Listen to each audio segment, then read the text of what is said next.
ਕਰੀਰ ਦੀ ਢਿੰਗਰੀ ਕਹਾਣੀ ਦੇ ਛੋਟੇ ਪ੍ਰਸ਼ਨ ਉੱਤਰ। ਕਰੀਰ ਦੀ ਢਿੰਗਰੀ ਕਹਾਣੀ ਦਾ ਲੇਖਕ ਕੌਣ ਹੈ? ਗੁਰਦਿਆਲ ਸਿੰਘ। ਕਰੀਰ ਦੀ ਢਿੰਗਰੀ ਕਹਾਣੀ ਦੇ ਪਾਤਰਾਂ ਦੇ ਨਾਮ ਲਿਖੋ ਅਤੇ ਦੱਸੋ ਕਿ ਇਸ ਦਾ ਮੁੱਖ ਪਾਤਰ ਕੌਣ ਹੈ।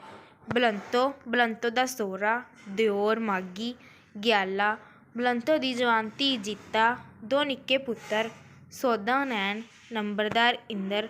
ਕਰੀਰ ਦੀ ਢਿੰਗਰੀ ਕਹਾਣੀ ਦੇ ਮੁੱਖ ਪਾਤਰ ਹਨ। ਬਲੰਤੋ ਇਸ ਕਹਾਣੀ ਦੀ ਮੁੱਖ ਪਾਤਰ ਹੈ। ਜਦੋਂ ਬਲੰਤੋ ਵਿਆਹੀ ਆਈ ਸੀ ਤਾਂ ਪਿੰਡ ਦੇ ਵੱਡੀ ਨਗੋਚਣ ਸੌਦਾ ਨੈਣ ਨੇ ਉਸਦੇ ਰੂਪ ਬਾਰੇ ਕੀ ਕਿਹਾ ਸੀ? ਜਦੋਂ ਬਲੰਤੋ ਵਿਆਹੀ ਆਈ ਸੀ ਤਾਂ ਪਿੰਡ ਦੀ ਸੌਦਾ ਨੈਣ ਨੂੰ ਉਸ ਵਿੱਚ ਕੋਈ ਘਾਟ ਨਾ ਦਿਸੀ। ਉਹ ਉਸਦੇ ਰੂਪ ਨੂੰ ਕੋਈ ਉਪਮਾ ਨਾ ਦੇ ਸਕੀ। ਪਰੀ ਵਰਗੀ, ਮੂਰਤ ਵਰਗੀ, ਫੁੱਲਾਂ ਰਾਣੀ ਵਰਗੇ ਸਾਰੇ ਸ਼ਬਦ ਉਸਨੂੰ ਫੋਕੇ ਫੋਕੇ ਲੱਗੇ ਸਨ। ਫਿਰ ਉਸਨੇ ਕਿਹਾ, ਨੰਗ ਜੱਟਾਂ ਨੂੰ ਡਿੱਗਿਆ ਲਾਲ ਥਿਆ ਗਿਆ। ਉਸ ਦੀਆਂ ਅੱਖਾਂ ਉਸਨੂੰ ਸੱਚਮੁੱਚ ਹੀ ਲਾਲਾਂ ਵਾਂਗ ਦਗਦੀਆਂ ਲੱਗੀਆਂ ਹਨ। ਬਲੰਤੋ ਨੂੰ ਕੌਣ ਕੌਣ ਮੰਦਾ ਬੋਲਦੇ ਰਹਿੰਦੇ ਸਨ ਤੇ ਉਹ ਉਹਨਾਂ ਦੇ ਅੱਗੇ ਕਿਉਂ ਨਹੀਂ ਸੀ ਬੋਲਦੀ? ਬਲੰਤੋ ਨੂੰ ਉਸਦਾ ਸਹੁਰਾ, ਸੱਸ ਤੇ ਦਿਓਰ ਮਾਘੀ ਮੰਦਾ ਬੋਲਦੇ ਰਹਿੰਦੇ ਸਨ। ਸਹੁਰਾ ਤੇ ਦਿਓਰ ਤਾਂ ਸ਼ਰਾਬ ਨਾਲ ਰੱਜ ਕੇ ਉਸਨੂੰ ਗਾਲਾਂ ਕੱਢਦੇ ਰਹਿੰਦੇ ਸਨ। ਸੱਸ ਉਸਨੂੰ ਦਾਜ ਦੇ ਮਿਹਣੇ ਦਿੰਦੀ ਤੇ ਮਾਪਿਆਂ ਨੂੰ ਮੰਦਾ ਬੋਲਦੀ ਰਹਿੰਦੀ। ਉਹ ਉਹਨਾਂ ਦੇ ਸਾਹਮਣੇ ਇਸ ਕਰਕੇ ਨਹੀਂ ਸੀ ਬੋਲਦੀ ਕਿਉਂਕਿ ਉਸਨੇ ਆਪਣੇ ਪਤੀ ਗਿਆਲੇ ਨੂੰ ਵਚਨ ਦਿੱਤਾ ਸੀ ਕਿ ਜਿਸ ਤਰ੍ਹਾਂ ਉਹ ਕਦੇ ਆਪਣੇ ਮਾਪਿਆਂ ਅੱਗੇ ਨਹੀਂ ਬੋਲਿਆ, ਉਸੇ ਤਰ੍ਹਾਂ ਉਹ ਵੀ ਉਹਨਾਂ ਅੱਗੇ ਨਾ ਬੋਲੇ। ਜਦੋਂ ਗਿਆਲੇ ਨੇ ਬਲੰਤੋ ਤੋਂ ਆਪਣੇ ਮਾਪਿਆਂ ਸਾਹਮਣੇ ਨਾ ਬੋਲਣ ਦਾ ਵਚਨ ਲਿਆ ਤਾਂ ਉਸਨੂੰ ਕੀ ਮਹਿਸੂਸ ਹੋਇਆ? ਇਸ ਸਮੇਂ ਬਲੰਤੋ ਨੂੰ ਇਸ ਤਰ੍ਹਾਂ ਮਹਿਸੂਸ ਹੋਇਆ ਜਿਵੇਂ ਅਚਾਨਕ ਰੰਮ ਦੀ ਪੈਲੀ ਵਿੱਚ ਪੈਂਦੇ ਮੋਗੇ ਦੇ ਮੂੰਹ ਅੱਗੇ ਕਿਸੇ ਨੇ ਕਰੀਰ ਦੀ ਢਿੰਗਰੀ ਅੜਾ ਦਿੱਤੀ ਹੋਵੇ ਤੇ ਉਸਦੇ ਅੰਦਰ ਪਾਣੀ ਦੀ ਤਿਹਾਈ ਪੈਲੀ ਵਾਂਗ ਪਹਿਲਾਂ ਸੁੱਕਣ ਤੇ ਫਿਰ ਤੜਕਣ ਲੱਗ ਪਿਆ। ਗਿਆਲਾ ਕਦੋਂ ਮਾਪਿਆਂ ਤੋਂ ਵੱਖਰਾ ਹੋਇਆ? ਗਿਆਲਾ ਆਪਣੇ ਮਾਪਿਆਂ ਤੋਂ ਉਦੋਂ ਅਲੱਗ ਹੋਇਆ ਜਦੋਂ ਉਸਦੇ ਮਾਪਿਆਂ ਤੇ ਭਰਾ ਨੇ ਉਸਦੀ ਪਤਨੀ ਉੱਤੇ 100 ਉੱਜਾਂ ਲਾ ਕੇ ਉਸਨੂੰ ਰੰਨ ਦਾ ਗੋਲਾ ਆਖ ਕੇ ਘਰੋਂ ਕੱਢ ਦਿੱਤਾ। ਇਸ ਗੱਲ ਨੂੰ ਵਾਪਰਦਿਆਂ 14 ਸਾਲ ਲੰਘ ਗਏ। ਬਲੰਤੋ ਦੀ ਦਰਾਣੀ ਕਿਹੋ ਜਿਹੀ ਜਨਾਨੀ ਸੀ? ਬਲੰਤੋ ਦੀ ਦਰਾਣੀ ਬਹੁਤਾ ਦਾਜ ਲਿਆਈ ਸੀ ਜਿਸ ਨਾਲ ਬਲੰਤੋ ਦਾ ਘਰ ਵਿੱਚ ਰਹਿਣਾ ਮਾਣ ਤਾਣ ਵੀ ਜਾਂਦਾ ਰਿਹਾ ਸੀ। ਬਲੰਤੋ ਹੋਰਾਂ ਦੇ ਵੱਖ ਹੋਣ ਤੋਂ ਕਈ ਸਾਲ ਮਗਰੋਂ ਤੱਕ ਵੀ ਉਹ ਆਰਾ ਲਾਉਣੋਂ ਨਹੀਂ ਸੀ ਹਟਦੀ। ਉਹ ਬਲੰਤੋ ਨਾਲ ਈਰਖਾ ਕਰਦੀ ਤੇ ਉਸਦੇ ਘਰ ਤੰਗੀ ਜਾਂ ਝਗੜਾ ਦੇਖ ਕੇ ਖੁਸ਼ ਹੁੰਦੀ। ਉਹ ਕੰਧ ਨਾਲ ਲੱਗ ਲੱਗ ਕੇ ਵਿੜਕਾ ਲੈਂਦੀ ਤੇ ਰਾਈ ਦਾ ਪਹਾੜ ਬਣਾ ਕੇ ਗਲੀ ਵਿੱਚ ਪਹੁੰਚਾ ਦਿੰਦੀ। ਬਲੰਤੋ ਦੇ ਮਾਪੇ ਤੇ ਉਸਦੀ ਦਰਾਣੀ ਦੇ ਮਾਪਿਆਂ ਵਿੱਚ ਕੀ ਫਰਕ ਸੀ? ਬਲੰਤੋ ਦੇ ਮਾਪੇ ਗਰੀਬ ਸਨ ਤੇ ਉਹ ਸਧਾਰਨ ਕੱਪੜੇ ਦੇਣ ਜੋਗੇ ਵੀ ਨਹੀਂ ਸਨ, ਪਰੰਤੂ ਉਸਦੀ ਦਰਾਣੀ ਦੇ ਮਾਪੇ ਅਮੀਰ ਸਨ ਜੋ ਬਹੁਤਾ ਦਾਜ ਤੇ ਮੱਝਾਂ ਦੇ ਸਕਦੇ ਸਨ। ਬਲੰਤੋ ਗੁੱਸੇ ਨਾਲ ਆਪੇ ਤੋਂ ਬਾਹਰ ਕਿਉਂ ਹੋ ਗਈ ਤੇ ਉਸਨੇ ਕੀ ਕੀਤਾ? ਬਲੰਤੋ ਗੁੱਸੇ ਨਾਲ ਆਪੇ ਤੋਂ ਬਾਹਰ ਇਸ ਕਰਕੇ ਹੋ ਗਈ ਸੀ ਕਿਉਂਕਿ ਉਸਨੇ ਆਪਣੇ ਪਤੀ ਨੂੰ ਦਿੱਤੇ ਵਚਨ ਅਨੁਸਾਰ 14 ਸਾਲ ਸਹੁਰੇ, ਸੱਸ, ਦਿਓਰ ਤੇ ਫਿਰ ਦਰਾਣੀ ਦੀਆਂ ਵਧੀਕੀਆਂ ਜਰੀਆਂ ਸਨ ਤੇ ਉਹਨਾਂ ਸਾਹਮਣੇ ਨਹੀਂ ਸੀ ਬੋਲੀ। ਪਰ ਜਦੋਂ ਸ਼ਰਾਬ ਨਾਲ ਰੱਜੇ ਉਸਦੇ ਦਿਓਰ ਮਾਘੀ ਨੇ ਉਸਦੇ ਪਤੀ ਗਿਆਲੇ ਨੂੰ ਜਨ ਮੁਰੀਦ ਕਿਹਾ ਤੇ ਉਹ ਅੱਗੋਂ ਚੁੱਪ ਰਿਹਾ ਤਾਂ ਬਲੰਤੋ ਨੂੰ ਗੁੱਸਾ ਚੜ੍ਹ ਗਿਆ। ਸਾਹਮਣੇ ਉਸਨੂੰ ਸ਼ਰਾਬ ਨਾਲ ਰੱਜਿਆ ਸਹੁਰਾ ਦਿਸਿਆ ਜੋ ਉਸਨੂੰ ਨੰਗੇ ਸਿਰ ਦੇਖ ਕੇ ਗਾਲਾਂ ਕੱਢਣ ਲੱਗਾ, ਪਰ ਬਲੰਤੋ ਉਸ ਤੋਂ ਡਰੀ ਨਾ। ਇੰਨੇ ਨੂੰ ਮਾਘੀ ਪਿਓ ਦੀ ਮਦਦ ਤੇ ਆ ਗਿਆ। ਦੋਵੇਂ ਉਸ ਵੱਲ ਹਮਲਾ ਕਰਨ ਲਈ ਵਧੇ ਤਾਂ ਬਲੰਤੋ ਅੱਗੋਂ ਘੋਟਣਾ ਚੁੱਕ ਕੇ ਸਾਹਮਣੇ ਹੋ ਗਈ।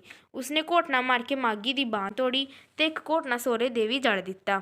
ਇਕੱਠੇ ਹੋਏ ਲੋਕਾਂ ਵਿੱਚੋਂ ਕਈ ਉਸਨੂੰ ਬੇਸ਼ਰਮ ਤੀਵੀਂ ਕਹਿਣ ਲੱਗੇ। ਇੰਜ ਨੰਬਰਦਾਰ ਨੇ ਉਸਨੂੰ ਗਾਲਾਂ ਕੱਢੀਆਂ ਪਰ ਉਸਨੇ ਦ੍ਰਿੜਤਾ ਭਰੇ ਲਲਕਾਰਿਆਂ ਕਾਰਨ ਕਿਸੇ ਦੀ ਪੇਸ਼ ਨਾ ਗਈ। ਬਲੰਤੋ ਨੂੰ ਗੁੱਸੇ ਵਿੱਚ ਬੋਲਦੀ ਤੇ ਘੋਟਣੇ ਨਾਲ ਮੁਕਾਬਲਾ ਕਰਦੀ ਦੇਖ ਕੇ ਪਿੰਡ ਦੇ ਆਮ ਲੋਕਾਂ ਦਾ ਕੀ ਰਵੱਈਆ ਸੀ? ਬਲੰਤੋ ਨੂੰ ਨੰਗੇ ਸਿਰ ਗੁੱਸੇ ਵਿੱਚ ਬੋਲਦੀ ਤੇ ਘੋਟਣੇ ਨਾਲ ਮੁਕਾਬਲਾ ਕਰਦੀ ਦੇਖ ਕੇ ਕੁਝ ਲੋਕ ਤਾਂ ਜੋ ਉਸਦੇ ਸਹੁਰੇ ਤੇ ਮਾਘੀ ਨਾਲ ਈਰਖਾ ਕਰਦੇ ਸਨ ਮੁਸ਼ਕੜੀਏ ਹੱਸਦੇ ਰਹੇ, ਪਰ ਕਈ ਉਸਨੂੰ ਬੇਸ਼ਰਮ ਤੀਵੀਂ ਸਮਝ ਰਹੇ ਸਨ।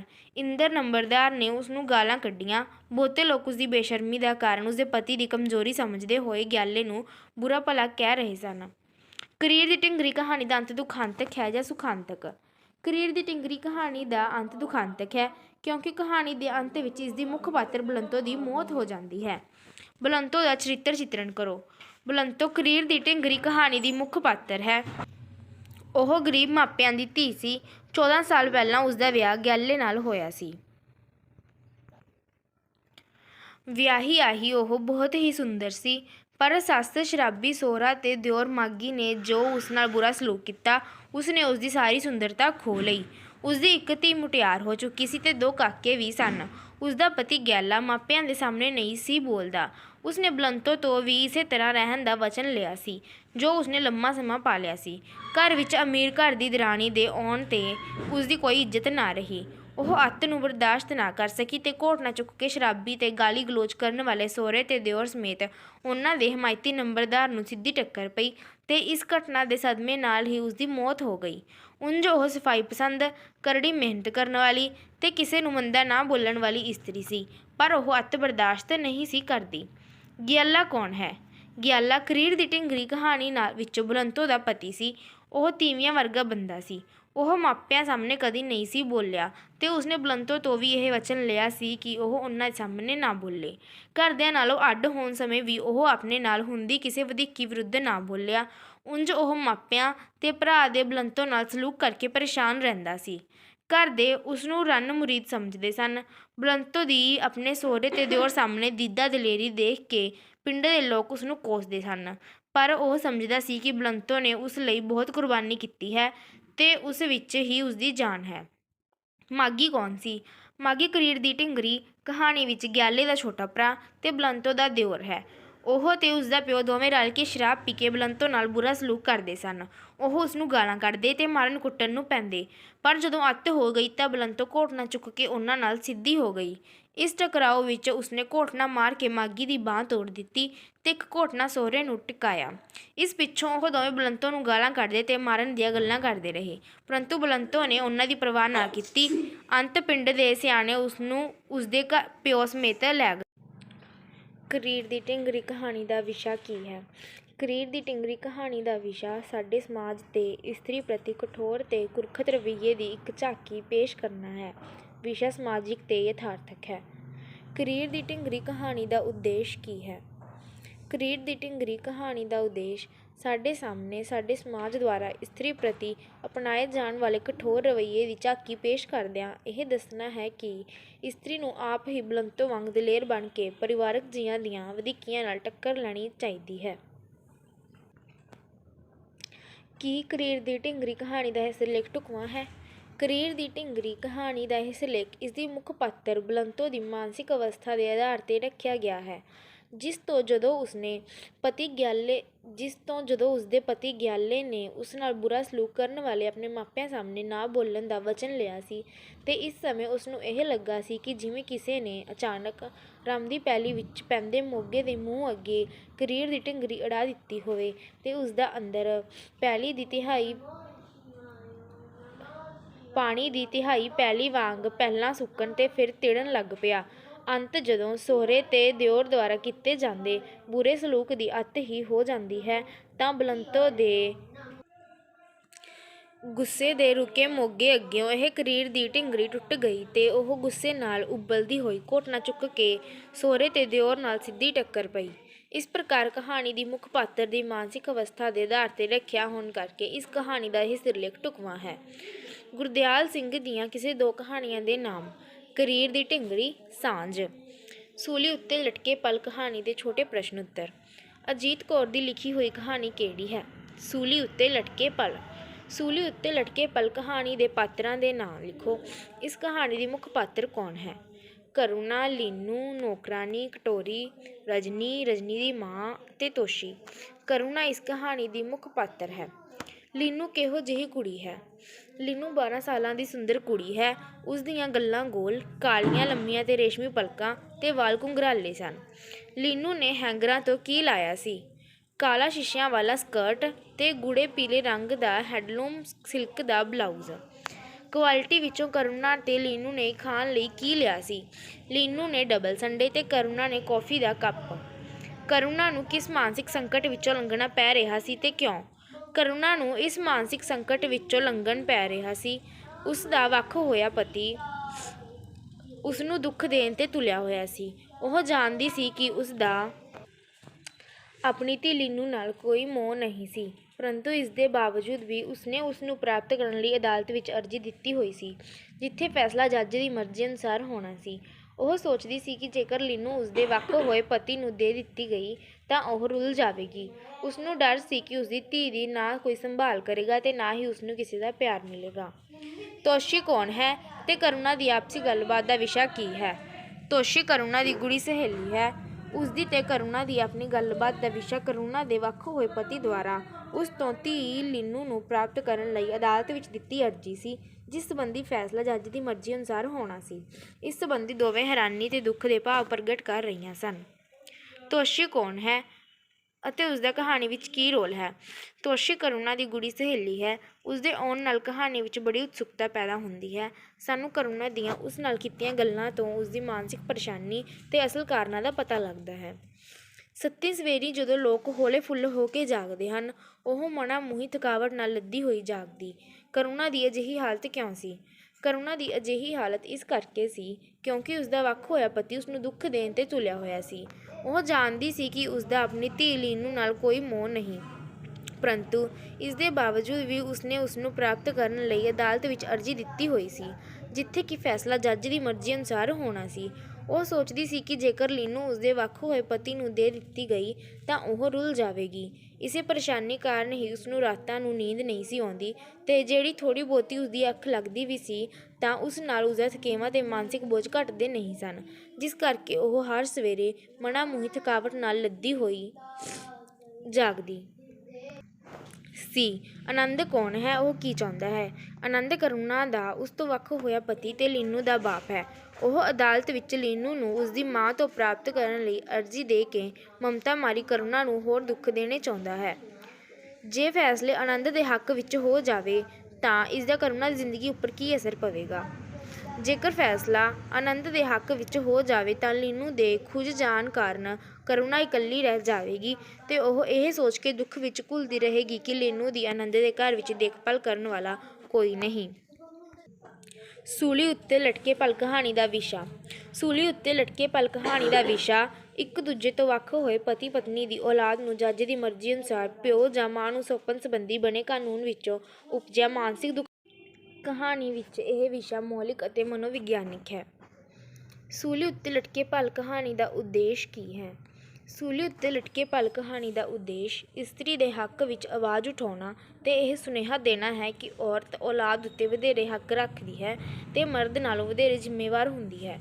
ਇਸ ਕਰਕੇ ਅਦਾਲਤ ਵਿੱਚ ਔਲਾਦ ਦੀ ਸਪੁਰਦਗੀ ਸੰਬੰਧੀ ਫੈਸਲੇ ਔਰਤ ਦੇ ਹੱਕ ਵਿੱਚ ਹੋਣੇ ਚਾਹੀਦੇ ਹਨ। ਸੂਲੀ ਉੱਤੇ ਲਟਕੇ ਪਲ ਕਹਾਣੀ ਦਾ ਇਹ ਸਿਰਲੇਖ ਢੁਕਵਾਂ ਹੈ ਜਾਂ ਨਹੀਂ? ਸੂਲੀ ਉੱਤੇ ਲਟਕੇ ਪਲ ਕਹਾਣੀ ਦਾ ਇਹ ਸਿਰਲੇਖ ਢੁਕਵਾਂ ਹੈ। ਕਹਾਣੀ ਲੇਖਿਕਾ ਨੇ ਕਹਾਣੀ ਦਾ ਇਹ ਸਿਰਲੇਖ ਇਸਦੀ ਮੁੱਖ ਪਾਤਰ ਕਰੁਣਾ ਦੀ ਮਾਨਸਿਕ ਅਵਸਥਾ ਦੇ ਆਧਾਰ ਤੇ ਰੱਖਿਆ ਹੈ, ਜਿਸਦੇ ਵੱਖ ਹੋਏ ਤੇ ਔਲਾਦ ਤੋਂ ਬਿਲਕੁਲ ਨਿਰਮੋਹੇ ਪਤੀ ਨੇ ਉਸਨੂੰ ਤੰਗ ਕਰਨ ਲਈ ਉਸ ਤੋਂ ਉਸਦੀ ਪਿਆਰੀ ਧੀ ਲੀਨੂ ਨੂੰ ਪ੍ਰਾਪਤ ਕਰਨ ਲਈ ਅਦਾਲਤ ਵਿੱਚ ਅਰਜ਼ੀ ਦਿੱਤੀ ਹੋਈ ਹੈ ਅਤੇ ਇਸ ਮੁਕੱਦਮੇ ਦਾ ਫੈਸਲਾ ਹੋਣ ਵਿੱਚ ਕੇਵਲ ਇੱਕ ਦਿਨ ਹੀ ਪਿਆ ਹੈ, ਜਿਸ ਕਰਕੇ ਫੈਸਲੇ ਤੋਂ ਪਹਿਲਾਂ ਦਾ ਦਿਨ ਤੇ ਖਾਸ ਕਰ ਰਾਤ ਉਸ ਲਈ ਅਤਿਅੰਤ ਪਰੇਸ਼ਾਨੀ ਭਰੇ ਸਨ। ਉਹ ਤਾਂ ਇੱਕ ਤਰ੍ਹਾਂ ਨਾਲ ਸੂਲੀ ਤੇ ਟੰਗੀ ਹੋਈ ਸੀ। ਇਸ ਪ੍ਰਕਾਰ ਇਸ ਕਹਾਣੀ ਦਾ ਮੁੱਖ ਪਾਤਰ ਦੀ ਮਾਨਸਿਕ ਅਵਸਥਾ ਦੇ ਆਧਾਰ ਤੇ ਰੱਖਿਆ ਕਹਾਣੀ ਦਾ ਇਹ ਸਿਰਲੇਖ ਢੁਕਵਾਂ ਹੈ। ਕਰੁਣਾ ਦਾ ਚਰਿੱਤਰ ਚਿੱਤਰਣ। ਕਰੁਣਾ ਸੂਲੀ ਉੱਤੇ ਲਟਕੇ ਪਲ ਕਹਾਣੀ ਦੀ ਮੁੱਖ ਪਾਤਰ ਹੈ। ਉਸਦਾ ਵਿਆਹ ਆਨੰਦ ਨਾਲ ਹੋਇਆ ਸੀ, ਜਿਸ ਨਾਲ ਉਸਨੇ 13 ਵਰ੍ਹੇ ਬੜੀ ਔਖ ਨਾਲ ਕੱਟੇ ਸਨ। ਫਿਰ ਉਸਨੇ ਪਤੀ ਨੂੰ ਛੱਡ ਦਿੱਤਾ ਤੇ ਲੀਨੂ ਨੂੰ ਨਾਲ ਲੈ ਕੇ ਆਪਣਾ ਘਰ ਬਣਾ ਕੇ ਰਹਿਣ ਲੱਗ ਪਈ। ਆਨੰਦ ਨੇ ਕਚਹਿਰੀ ਵਿੱਚ ਅਰਜ਼ੀ ਦੇ ਦਿੱਤੀ ਸੀ ਕਿ ਲੀਨੂ ਉਸਨੂੰ ਮਿਲਣੀ ਚਾਹੀਦੀ ਹੈ। ਵਕੀਲ ਕਹਿੰਦਾ ਸੀ ਕਿ ਇਹ ਫੈਸਲਾ ਜੱਜ ਦੀ ਮਰਜ਼ੀ ਉੱਤੇ ਨਿਰਭਰ ਕਰਦਾ ਸੀ। ਇਸ ਕਰਕੇ ਫੈਸਲੇ ਤੋਂ ਇੱਕ ਦਿਨ ਪਹਿਲਾਂ ਕਰੁਣਾ ਬਹੁਤ ਪਰੇਸ਼ਾਨ ਸੀ। ਉਸਨੂੰ ਡਰ ਸੀ ਕਿ ਲੀਨੂ ਕਿਤੇ ਉਸਦੇ ਹੱਥੋਂ ਖੁੱਸ ਕੇ ਆਨੰਦ ਦੇ ਹੱਥ ਨਾ ਚਲੀ ਜਾਵੇ, ਜੋ ਕਿ ਉਸਨੂੰ ਬਿਲਕੁਲ ਪਿਆਰ ਨਹੀਂ ਸੀ ਕਰਦਾ। ਦੋਸ਼ੀ ਕਰੁਣਾ ਦੀ ਸਹੇਲੀ ਸੀ।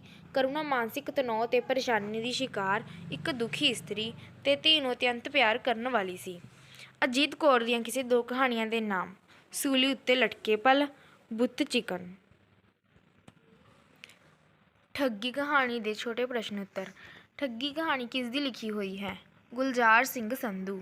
ਠੱਗੀ ਕਹਾਣੀ ਦੇ ਪਾਤਰਾਂ ਦੇ ਨਾਮ ਅਤੇ ਇਸਦਾ ਮੁੱਖ ਪਾਤਰ ਕੌਣ ਹੈ? ਨਸੀਬ ਅਤੇ ਜੰਮੂ ਵਾਲੀ ਬੇਬੇ ਇਸਦੇ ਪ੍ਰਮੁੱਖ ਪਾਤਰ ਹਨ। ਕੁਝ ਪਾਤਰ ਸੰਤਰਾਮ ਠੇਕੇਦਾਰ, ਬੇਬੇ ਦੇ ਪੁੱਤਰ, ਨੂੰਹਾਂ, ਖੇਡਣ ਵਾਲੇ ਮੁੰਡੇ ਅਪਰਤੱਖ ਹਨ। ਜੰਮੂ ਵਾਲੀ ਬੇਬੇ ਇਸ ਕਹਾਣੀ ਦੀ ਮੁੱਖ ਪਾਤਰ ਹੈ। ਨਸੀਬ ਕਿਸ ਕਹਾਣੀ ਦਾ ਪਾਤਰ ਹੈ? ਉਹ ਕੀ ਤੇ ਕਿੱਥੇ ਕੰਮ ਕਰਦਾ ਸੀ? ਨਸੀਬ ਠੱਗੀ ਕਹਾਣੀ ਦਾ ਪਾਤਰ ਹੈ। ਉਹ ਅਸਾਮ ਵਿੱਚ ਸੰਤਰਾਮ ਠੇਕੇਦਾਰ ਕੋਲ ਨਦੀਆਂ ਉੱਤੇ ਪੁਲ ਬਣਾਉਣ ਦਾ ਕੰਮ ਕਰਦਾ ਸੀ। ਨਸੀਬ ਬੇਬੇ ਨੂੰ ਕਿਉਂ ਮਿਲਣ ਜਾਂਦਾ ਸੀ? ਨਸੀਬ ਬੇਬੇ ਕੋਲ ਉਸਦੀਆਂ ਗੱਲਾਂ ਸੁਣਨ ਲਈ ਨਹੀਂ ਸੀ ਜਾਂਦਾ, ਸਗੋਂ ਇਸ ਕਰਕੇ ਜਾਂਦਾ ਸੀ ਕਿ 80 ਸਾਲਾਂ ਦੀ ਬੁੱਢੀ ਮਨ ਵਿੱਚ ਇਹ ਨਾ ਸੋਚੇ ਕਿ ਫਲਾਣੇ ਦਾ ਮੁੰਡਾ ਕੰਮ 'ਤੇ ਲੱਗਣ ਕਰਕੇ ਰਾਮ ਸੱਤ ਤੋਂ ਵੀ ਜਾਂਦਾ ਰਿਹਾ ਹੈ। ਅਧਰੰਗ ਦੀ ਬਿਮਾਰ ਬੇਬੇ ਕਿੱਥੇ ਪਈ ਸੀ? ਅਧਰੰਗ ਦੀ ਬਿਮਾਰ ਬੇਬੇ ਤੂੜੀ ਵਾਲੇ ਕੋਠੇ ਵਿੱਚ ਆਪਣੀ ਮੰਜੀ ਉੱਤੇ ਪਈ ਸੀ। ਬਿਮਾਰ ਪਈ ਬੇਬੇ ਨੂੰ ਘਰ ਦੇ ਕੰਮਾਂ ਬਾਰੇ ਕੀ ਮਹਿਸੂਸ ਹੁੰਦਾ ਸੀ? ਬਿਮਾਰ ਪਈ ਬੇਬੇ ਨੂੰ ਇਹ ਮਹਿਸੂਸ ਹੁੰਦਾ ਸੀ ਕਿ ਘਰ ਦਾ ਕੋਈ ਕੰਮ ਵੀ ਉਸ ਤਰ੍ਹਾਂ ਨਹੀਂ ਸੀ ਹੋ ਰਿਹਾ ਜਿਸ ਤਰ੍ਹਾਂ ਹੋਣਾ ਚਾਹੀਦਾ ਸੀ। ਉਸਨੂੰ ਜਾਪਦਾ ਸੀ ਕਿ ਮੱਝ ਗਊ ਵਾਲੀ ਖੁਰਲੀ ਉੱਤੇ ਬੰਨ੍ਹ ਛੱਡੀ ਹੈ ਤੇ ਗਊ ਬੱਕਰੀ ਵਾਲੇ ਕਿੱਲੇ ਉੱਤੇ। ਉਹ ਕਈ ਵਾਰੀ ਸੁੱਤ ਅਨਿੰਦਰੇ ਵਿੱਚ ਅਜਿਹੇ ਭਾਵਾਂ ਨੂੰ ਪ੍ਰਗਟ ਕਰਨ ਵਾਲੀਆਂ ਉਲਟ-ਪੁਲਟੀਆਂ ਗੱਲਾਂ ਵੀ ਕਰਦੀ। ਕਹਾਣੀਕਾਰ ਲਿਖਦਾ ਹੈ ਕਿ ਸ਼ਾਇਦ ਉਹ ਆਪਣੀਆਂ ਨੂੰਹਾਂ ਬਾਰੇ ਵੀ ਅਜਿਹੀਆਂ ਗੱਲਾਂ ਹੀ ਸੋਚਦੀ ਹੋਵੇ। ਪੁੱਤਰਾਂ ਨੇ ਬੇਬੇ ਦੇ ਇਲਾਜ ਲਈ ਕੀ ਕੁਝ ਕੀਤਾ? ਬੇਬੇ ਦੇ ਪੁੱਤਰਾਂ ਨੇ ਉਸਦਾ ਇਲਾਜ ਕਰਾਉਣ ਲਈ ਕਾਫੀ ਯਤਨ ਕੀਤੇ। ਜੇਕਰ ਕਿਸੇ ਨੇ ਜੰਗਲੀ ਕਬੂਤਰ ਦਾ ਮਾਸ ਖੁਆਉਣ ਦੀ ਰਾਏ ਦਿੱਤੀ ਤਾਂ ਉਹਨਾਂ ਨੇੜੇ-ਤੇੜੇ ਦੇ ਢੱਠੇ ਖੂਹਾਂ ਦੇ ਸਾਰੇ ਕਬੂਤਰ ਮਾਰ ਲਿਆਂਦੇ। ਕਿਸੇ ਨੇ ਕੋਈ ਟੀਕਾ ਦੱਸਿਆ ਤਾਂ ਉਹਨਾਂ ਆਪਣੀ ਵਿੱਤ ਅਨੁਸਾਰ ਵੱਧ ਤੋਂ ਵੱਧ ਟੀਕੇ ਲੁਆਏ। ਪਿੰਡ ਦਾ ਕੋਈ ਵੀ ਜੀਅ ਬੇਬੇ ਦੀ ਖਬਰ ਲੈਣ ਕਿਉਂ ਨਾ ਜਾਂਦਾ?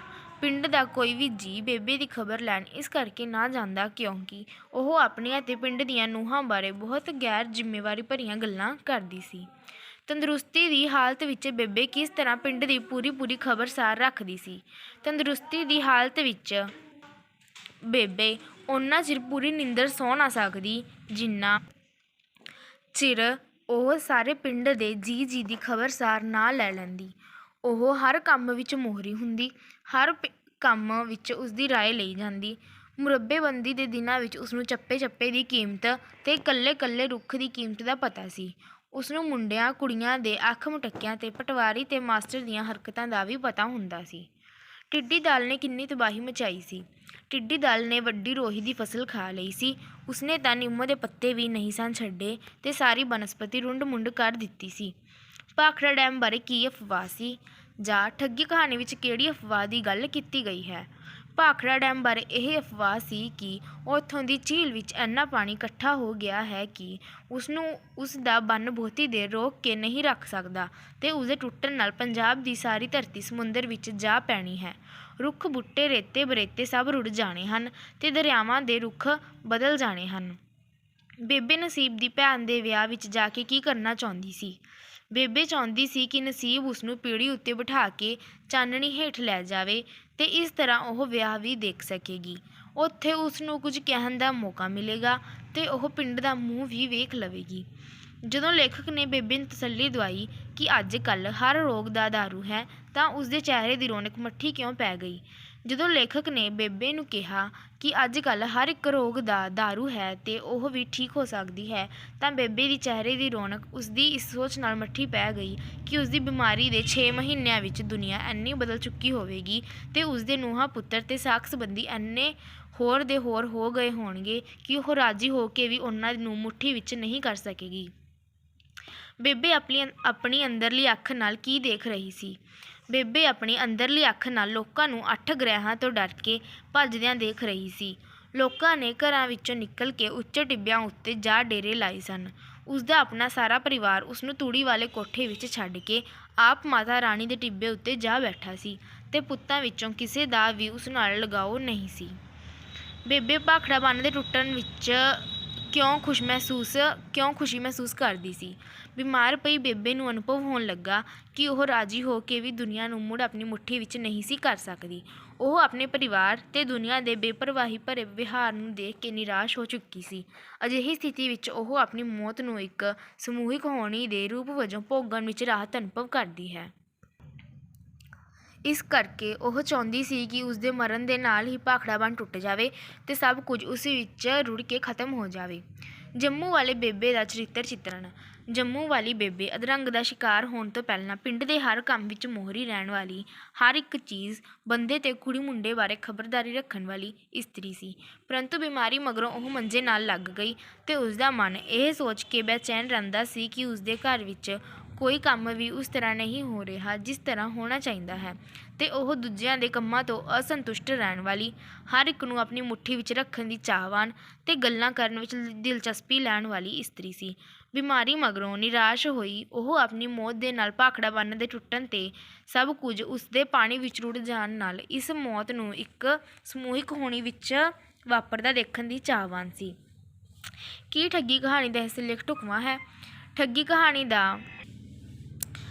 ਕਹਾਣੀ ਦਾ ਇਹ ਸਿਰਲੇਖ ਇਸ ਕਹਾਣੀ ਦੇ ਅੰਤ ਵਿੱਚ ਵਾਪਰਦੀ ਘਟਨਾ ਤੇ ਇਸ ਦੀ ਮੁੱਖ ਪਾਤਰ ਜੰਮੂ ਵਾਲੀ ਬੇਬੇ ਦੀ ਮਾਨਸਿਕ ਅਵਸਥਾ ਦੇ ਆਧਾਰ ਤੇ ਰੱਖਿਆ ਹੋਣ ਕਰਕੇ ਢੁਕਵਾਂ ਹੈ, ਜਿਸ ਵਿੱਚ ਬੇਬੇ ਆਸ ਕਰਦੀ ਸੀ ਕਿ ਉਸ ਦੀ ਮੌਤ ਦੇ ਨਾਲ ਹੀ ਭਾਖੜਾ ਬੰਨ੍ਹ ਵੀ ਟੁੱਟ ਜਾਵੇਗਾ ਤੇ ਉਸ ਵਿੱਚ ਸਭ ਕੁਝ ਰੁੜਨ ਨਾਲ ਉਸ ਦੀ ਮੌਤ ਇੱਕ ਸਮੂਹਿਕ ਹੋਣੀ ਵਜੋਂ ਵਾਪਰੇਗੀ। ਪਰ ਨਸੀਬ ਦੇ ਮੂੰਹੋਂ ਇਹ ਸੁਣ ਕੇ ਭਾਖੜਾ ਬੰਨ੍ਹ ਕਦੇ ਵੀ ਨਹੀਂ ਟੁੱਟੇਗਾ। ਉਹ ਆਪਣੇ ਆਪ ਨੂੰ ਠੱਗੀ ਗਈ ਅਨੁਭਵ ਕਰਦੀ ਹੈ। ਇਸ ਆਧਾਰ ਤੇ ਰੱਖਿਆ ਕਹਾਣੀ ਦਾ ਇਹ ਸਿਰਲੇਖ ਢੁਕਵਾਂ ਹੈ। ਗੁਲਜ਼ਾਰ ਸਿੰਘ ਸੰਧੂ ਦੀਆਂ ਕਿਸੇ ਦੋ ਕਹਾਣੀਆਂ ਦੇ ਨਾਮ। ਠੱਗੀ, ਘਰ ਜਾ ਆਪਣੇ।